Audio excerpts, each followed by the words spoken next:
Olá, querido estudante, eu sou o professor de Física Douglas Gomes e venho trazer para você o tema os aviões supersônicos. Qual é a física envolvida quando a gente tem um avião que vai tão veloz? Se você gosta desse tipo de assunto, se inscreve no canal, ativa as notificações, mas primeiro não deixe de colocar o seu like. Isso ajuda muito a gente. Já colocou o like? Não?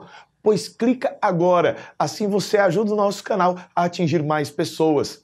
Se você quer adquirir um curso para se preparar para o Enem, eu vou deixar o meu site aqui na descrição do vídeo. Não deixe de dar uma conferida. E a gente agora vai aprender as nuances, o tema que envolve o estrondo sonoro, o Sonic Boom. Vem comigo!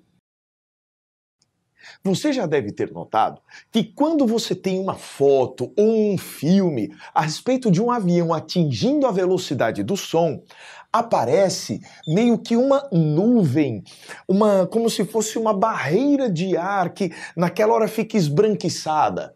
Muitos chamam este visual de a barreira do som. Na verdade, ali está acontecendo o que nós chamamos de onda de choque.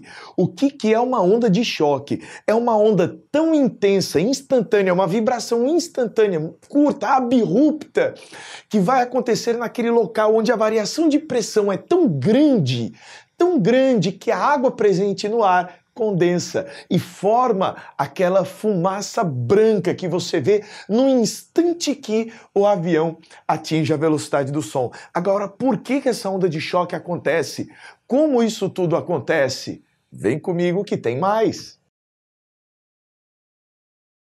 Se você tiver uma fonte sonora em repouso, paradinha, todas as ondas que ela emite vão ser emitidas do mesmo lugar. E a onda sonora ela se propaga de maneira esférica, que aqui no desenho fica circular, com a mesma velocidade em todas as direções, em todos os sentidos. Daí esta forma de esfera. Aqui são várias ondas que foram emitidas, cada um num determinado instante. Essa daqui de amarelo foi a primeira onda que foi emitida por essa fonte, por isso que ela já está mais longe. Esta outra onda aqui de verde, a segunda. Esta próxima aqui de vermelho foi a terceira e assim sucessivamente. Douglas, e aí, vamos colocar aqui número por número. E do jeito que aqui se encontra, nós vamos ter cada uma dessas ondas equidistantes entre si, mesmo comprimento de onda. Aí é quando a fonte sonora emite todas as ondas de um mesmo ponto. Mas e se esta fonte sonora se mover? Veja como vai ficar. Neste caso, nós vamos ter a fonte sonora se movimentando para a direita. Observe que cada onda que ela vai emitindo estando em uma posição mais à direita. Quando ela emitiu essa onda, que é uma onda amarela, esta onda 1, ela estava nesta posição 1 aqui. Quando foi emitida esta outra onda, esta onda 2 verde, ela estava um pouco mais adiante. Esses pontos estão representando a posição da fonte sonora quando ela emitiu cada uma dessas ondas. A onda de número 2, a onda de número 3, está aqui, ó, de vermelhinho. A onda de número 4, que é esta onda azul, e ela continua indo para a frente, de tal forma que as ondas ficam acumuladas aqui na região dianteira e mais espaçadas na região traseira. Isso aí é o que causa o efeito Doppler, mas o efeito Doppler a gente já viu em um vídeo aqui no canal. Vou deixar o link aqui em cima para você não perder essa. Voltando aqui à nossa história, se você quiser observar uma fonte sonora mais rápida do que o som, olha o que acontece. Mas antes disso, observe que neste caso o som está mais veloz. Veja que o som aqui ele está na frente da fonte. Ele está indo mais rápido do que a fonte. Ele sempre está adiante. Por outro lado, Vamos primeiro ver o que aconteceria se a fonte sonora estivesse com a mesma velocidade que a onda sonora. Vamos ver como é que fica. Agora, no desenho que eu coloquei aí para você, você não tem nenhuma onda na frente da fonte sonora, que seria este pontinho aqui, que poderia ser o nosso avião. Se o avião atingir a velocidade do som, e o avião é uma fonte de som, porque ele perturba o ar com seu próprio movimento e principalmente com o movimento de suas turbinas e afins. Então você vai ter todas as ondas que ele girou acumuladas no mesmo ponto, no lugar onde ele está. Que ele sempre vai soltar a próxima onda em cima dele mesmo, porque ele vai acompanhando a onda anterior. Então ele está aqui, lançou uma onda, ele acompanha a onda e lança a próxima onda no mesmo lugar, fazendo com que haja uma super interferência construtiva. Isso vai causar o que nós chamamos de estrondo sônico, ou sonic boom. Muitos chamam esta interferência louca de barreira do som. E ainda te digo mais, é aqui, nessa hora que se forma aquela nuvem branca no avião, quando ele atinge esta velocidade, porque a compressão, a rarefação do ar, a variação de pressão, temperatura e volume do ar é tão intensa que condensa a água presente no ar e faz aquele visual tão bonito das fotografias. Agora, e quando ele passa da velocidade do som, o que acontece? Vamos ver. Aqui neste caso, agora, nós temos o nosso avião, nossa fonte sonora, com uma velocidade acima da velocidade do som, mais rápido do que o som. Então ele vai soltando o som e vai deixando o som para trás. Olha aquela primeira onda que ele soltou, a amarelinha, tá lá atrás. É interessante que o avião, nesse caso, navega em um ar que não tem vibrações. Ele não passa por nenhum som, porque aqui adiante dele não há vibrações. No outro caso aqui, há vibrações adiante dele, né? Mas aqui neste outro caso, adiante do nosso avião, depois que ele ultrapassa a velocidade do som, não haverá perturbações para atingi-lo. Interessante, né? Você está vendo que vai acontecer também uma onda de choque. Essa onda de choque não é bem uma oscilação. É a linha onde ocorre a interferência construtiva entre as ondas que foram geradas pelo nosso avião.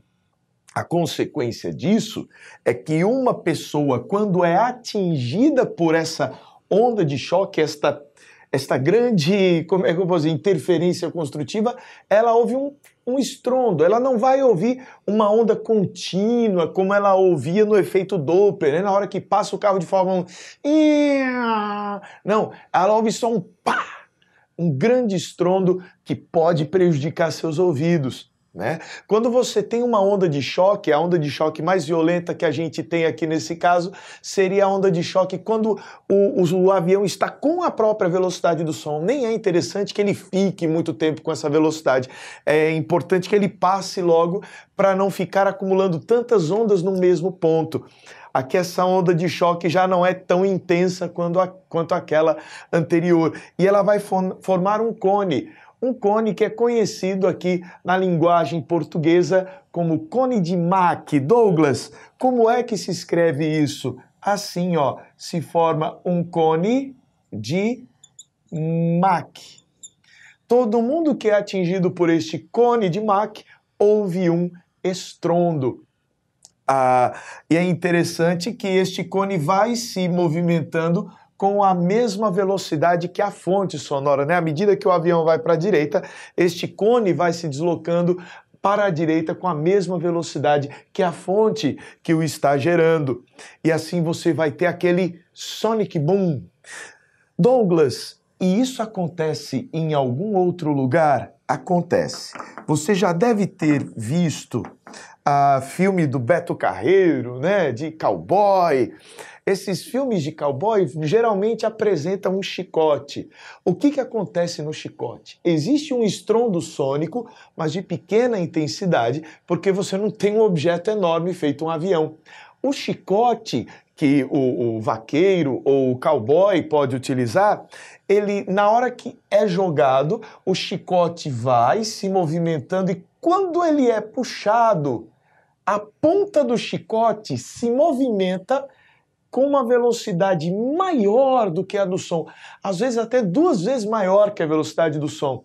E com isso, ele acaba provocando um estrondo sônico de menor intensidade, obviamente, que um avião. Um avião faz muito mais barulho, mas você consegue visualizar isso quando você tem o tal do chicote. Armas de fogo também. Se você for pegar uma arma de fogo, esta arma de fogo pode emitir um projétil, né, lançar um projétil com uma velocidade acima da velocidade do som. Se isso acontecer, vai ser gerada também uma onda de choque, você vai ter o mesmo problema que eu havia falado anteriormente, vai haver um estrondo sônico. Agora, como é que a gente analisa a geometria deste cone de Mach? Eu vou sair um pouquinho da frente para você copiar a lousa, se quiser, ou tirar um print. Suponha que nós tenhamos um avião nesta posição. Neste exato instante, ele vai emitir uma onda sonora, que começa como um pontinho, tá aqui, ó. Esta onda sonora vai se propagar, só que ele vai ser bem mais rápido, de tal maneira que quando esta onda sonora estiver aqui, mais adiante, este nosso avião, ele vai se encontrar. Por quê? Porque ele é mais rápido do que o som. Ele é supersônico. Douglas, qual vai ser então a nossa ideia geométrica? Eu vou representar agora o vetor deslocamento do avião. Este aqui é o vetor deslocamento do avião que eu vou chamar de dA. Mas ao mesmo tempo que o avião se deslocou, esta onda aqui sonora se deslocou para cá, ó. Esse aqui vai ser o vetor deslocamento da onda sonora, do som, ds. Agora olha que interessante. Eu só desenhei uma onda, mas durante essa movimentação várias ondas foram emitidas. Eu vou fazer o desenho, formando o tão famoso cone de Mach. Agora observe que nós vamos centrar a nossa atenção em um triângulo especial que surgiu aqui. Aqui você tem a linha onde aparece aquela onda de choque, né, que a gente havia representado antes. As ondas sonoras estão todas aqui, para cá não tem som algum. É interessante que quando você tem um avião supersônico, você ouve primeiro e só vai ouvir o estrondo bem depois, que é quando esse cone de Mach atingir você com seu estrondo sônico. Mas vamos voltar aqui à geometria do problema. Observe este triângulo que eu vou pintar de verde. Este triângulo é um triângulo retângulo. E tem um ângulo bem aqui que eu vou chamar de um ângulo alfa, com o qual nós podemos trabalhar muito bem. Então está aqui, ó, ângulo alfa. De acordo com o estudo da trigonometria, nós podemos dizer que o seno do alfa seria o cateto oposto dividido pela hipotenusa. Se você fizer isso, vai poder escrever seno de alfa é o cateto oposto, que foi o quanto o som se deslocou, dividido pela hipotenusa, que corresponde ao quanto o avião se deslocou. Mas você já deve se lembrar agora que o deslocamento é igual à velocidade vezes o intervalo de tempo. Se a gente fizer isso para o avião e para o som, vão se cancelar os intervalos de tempo da expressão, de tal maneira que eu vou poder dizer que o seno de alfa vai ser a razão entre a velocidade do som e a velocidade do avião. O avião que seria a nossa fonte sonora. Então, se você fizer isto daqui, você vai ver o seguinte, ó, que quanto maior for a velocidade do avião, menor vai ser o ângulo alfa.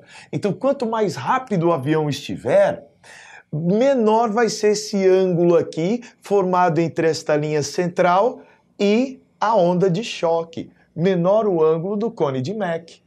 Vamos resolver uma questão para saber se a gente aprendeu? Vou pegar o enunciado. Um avião militar viaja com velocidade de 1.410 km por hora em uma altitude tal que a velocidade de propagação das ondas sonoras no ar é de 340 metros por segundo. A questão apresenta uma tabela com os valores do seno dos ângulos de 30 graus, que é 0,5, 45 graus, 0,707 e 60 graus, 0,866. A respeito disso, podemos afirmar corretamente que, observe pela própria gravura, que houve a formação de uma onda de choque nessa questão. Neste problema da gravura, ele não está citando o ângulo alfa do nosso problema. Ele está citando o ângulo aqui formado pelas extremidades do cone de Mach. E ele chama este ângulo aqui, todo ele, de um ângulo θ. Este ângulo θ seria o dobro do alfa, porque tem o alfa ali em cima e tem o alfa aqui embaixo. Então, este ângulo θ que aí está representado, ele vale 2 alfa, de acordo com a nossa expressão. Observe que, de acordo com o enunciado, a velocidade do avião militar é 1.410 km por hora, ao passo que a velocidade do som é igual a 340 metros por segundo. Como comparar velocidades com unidades diferentes? É difícil você fazer isso, né? Então nós vamos pegar esses 340 e multiplicar por 3,6. O resultado desta multiplicação será 1.224 quilômetros por hora. Douglas, que mágica foi essa que você fez? Eu simplesmente multipliquei por 3,6. É o que nós chamamos de fator de conversão, para você converter de metros por segundo para quilômetros por hora. Então o som aí neste problema, ele se propaga com 340 metros por segundo, o que significam 1.224 quilômetros por hora. Observe que o nosso avião está mais rápido do que isso.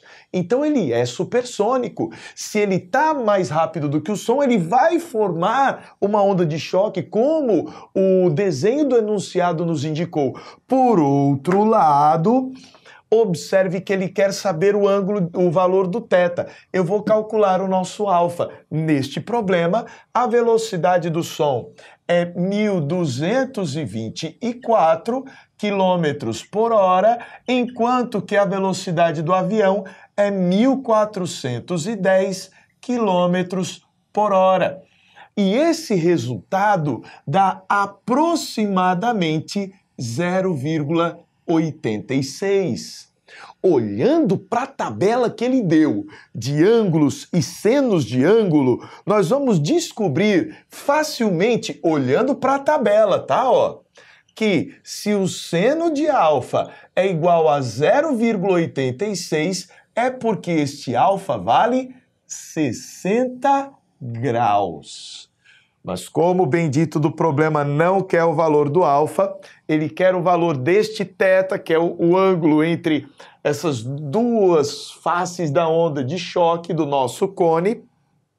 Este ângulo vai ser 120 graus. Então, o valor de θ é igual a 2 alfa e, portanto, 120 graus. E a opção que você vai marcar como correta é a opção E de elefante. Ele quer que você marque qual é a afirmação verdadeira. A afirmação verdadeira diz que o avião é supersônico e o ângulo da figura vale 120 graus. Espero que você tenha gostado. Se gostou, deixe o seu joinha, deixe o seu like, vai ser uma enorme ajuda para o nosso canal. Se inscreva, que assim sempre que um vídeo novo for lançado, você vai ser avisado e vai se preparar muito bem para o Enem. Quer adquirir um curso específico para você se preparar para a física no Enem? Eu deixo aqui o meu site para que você possa acompanhar o nosso trabalho. Vai ser sempre uma enorme alegria ter você ao nosso lado. A gente se vê em uma outra oportunidade. Até breve.